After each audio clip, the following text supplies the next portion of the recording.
Hi ಸ್ನೇಹಿತರೆ, ಇವತ್ತು ನಾನು ಕೇರಳ ಸ್ಪೆಷಲ್ ರೆಸಿಪಿ ಇಡಿಯಪ್ಪಂ ಮಾಡ್ತಾ ಇದ್ದೀನಿ. ಇಡಿಯಪ್ಪಂ ಮಾಡಲು ಎಷ್ಟು ಸುಲಭನೋ ತಿನ್ನಲು ಕೂಡ ಅಷ್ಟೇ ರುಚಿಕರವಾಗಿರುತ್ತೆ. ಕೇವಲ ಅಕ್ಕಿ ಹಿಟ್ಟಿನಿಂದ ಇದನ್ನು ಸುಲಭವಾಗಿ ಮಾಡ್ಕೊಳ್ಬಹುದು.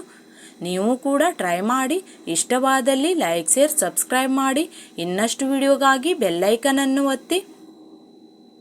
ಯಾರೆಲ್ಲ ಹೊಸಬರು ನೋಡ್ತಾ ಇದ್ದೀರಾ ಪ್ಲೀಸ್ ಸಬ್ಸ್ಕ್ರೈಬ್ ಮಾಡಿ. ಹಾಗಾದರೆ ತಡ ಏಕೆ, ಹೇಗೆ ಮಾಡುವುದು ಅಂತ ನೋಡೋಣ ಬನ್ನಿ.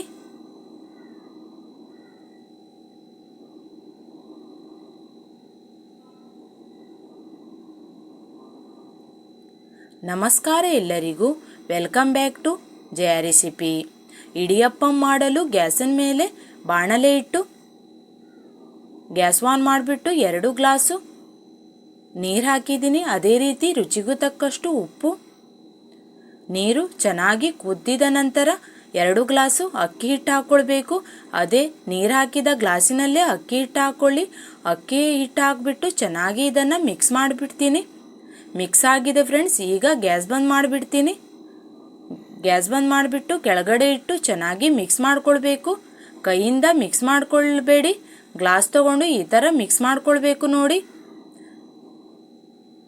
ಹಿಟ್ಟು ಕೈಗೆ ಅಂಟ್ಕೊಳ್ಬಾರ್ದು. 2 ಗ್ಲಾಸು ಅಕ್ಕಿಗೆ 2 ಗ್ಲಾಸು ನೀರು ಸೇರಿಸ್ಕೊಳ್ಬೇಕು. ಈಗ ಸ್ವಲ್ಪ ಹೊತ್ತು ಮುಚ್ಚಿಟ್ಟಿದ್ದೀನಿ. ಈಗ ಇಡ್ಲಿ ಪಾತ್ರೆಯ ಪ್ಲೇಟ್ ತಗೊಂಡು ಅದಕ್ಕೆ ಎಣ್ಣೆ ಹಚ್ತಾ ಇದ್ದೀನಿ. ಎಣ್ಣೆ ಬದಲು ತುಪ್ಪ ಇಲ್ಲಾದರೆ ಬಟರ್ ಮೆಲ್ಟ್ ಮಾಡಿಬಿಟ್ಟು ಹಾಕ್ಕೊಳ್ಬೋದು. ಅದೇ ರೀತಿ ಚಕ್ಲಿ ಮಷೀನ್ ತಗೊಂಡು ಸೇವ್ ಮಾಡುವ ಪ್ಲೇಟನ್ನು ಇದರಲ್ಲಿ ಹಾಕ್ತಾ ಇದ್ದೀನಿ. ನಾನು ದಪ್ಪ ಸೇವಿನ ಪ್ಲೇಟ್ ಹಾಕ್ತಾ ಇದ್ದೀನಿ. ಈಗ ಸ್ವಲ್ಪ ಹಿಟ್ಟು ಹಾಕಿ ಇಡಿಯಪ್ಪಂ ಮಾಡ್ಕೊಳ್ಬೇಕು ಚಕ್ಲಿ ಮಷೀನ್ನಿಂದ. ಹಿಟ್ಟು ಸೂಪರಾಗಿ ಬಂದಿದೆ ಫ್ರೆಂಡ್ಸ್. ಈ ಕ್ವಾಂಟಿಟಿಲಿ ಮಾಡಿದ್ರೆ ಇಡಿಯಪ್ಪಂ ತುಂಬ ಈಸಿಯಾಗಿ ಮತ್ತು ಟೇಸ್ಟಾಗಿ ಮಾಡ್ಕೊಳ್ಬಹುದು. ಈಗ ಎಣ್ಣೆ ಹಚ್ಚಿಟ್ಟಿರುವ ಇಡ್ಲಿ ಪ್ಲೇಟಲ್ಲಿ ಇದನ್ನು ಇಡಿಯಪ್ಪಂ ಹಾಕ್ತಾ ಇದ್ದೀನಿ. ಇದೇ ರೀತಿ ಎಲ್ಲವನ್ನು ರೆಡಿ ಮಾಡಿಕೊಳ್ಳಿ. ಬೆಳಗಿನ ತಿಂಡಿ ಜೊತೆ, ಟೀ ಜೊತೆ ಇದನ್ನು ತಿನ್ಬಹುದು. ತುಂಬ ರುಚಿಕರವಾಗಿ ಈಸಿಯಾಗಿ ಮಾಡ್ಕೊಳ್ಬಹುದು. ಎಲ್ಲ ರೆಡಿಯಾಗಿದೆ.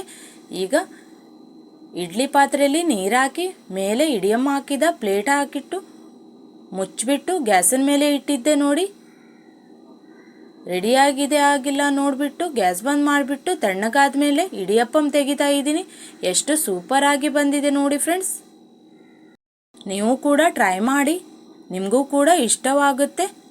ಇಷ್ಟವಾದಲ್ಲಿ ಲೈಕ್, ಶೇರ್, ಸಬ್ಸ್ಕ್ರೈಬ್ ಮಾಡಿ. ಇನ್ನಷ್ಟು ವಿಡಿಯೋಗಾಗಿ ಬೆಲ್ಲೈಕನನ್ನು ಒತ್ತಿ. ಯಾರೆಲ್ಲ ನೋಡ್ತಿದ್ರೆ ಅವರಿಗೆಲ್ಲರಿಗೂ